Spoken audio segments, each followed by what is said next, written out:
The other course I'm teaching at master's level is called Culture, Conflict, Reconciliation, and should be called Life, the Universe, and Everything. Since everything in that course somehow could be touched upon by whatever it is that you're experiencing in a conflict situation, it is actually quite a wide-ranging course, but what we are focusing on in that one is deep-seated conflict, long-standing things, so you can think about settler-colonial relations, you can think about long-standing relations of animosity and what actually keeps these going. So you can ask, if you don't want to talk all about indigenous peoples, you can also talk about people in England, right? Why is there sectarianism in the British Isles? Why do Catholics and Protestants beat each other up at football matches? And they have done so for a long time. That's very interesting, and these are culturally encoded things, and we get to some of those questions.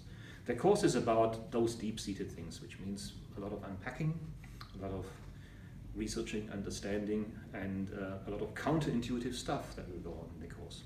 So you might be able to actually come away from something like this and look at some of the conflicts that you are very familiar with in the world with completely different eyes. We do that through an approach that rolls in some practical stuff.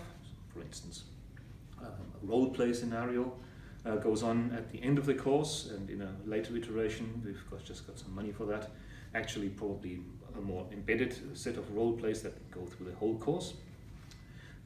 That will be run for the first time in 2019. You might enjoy that if you're still a student with us at that particular point in time.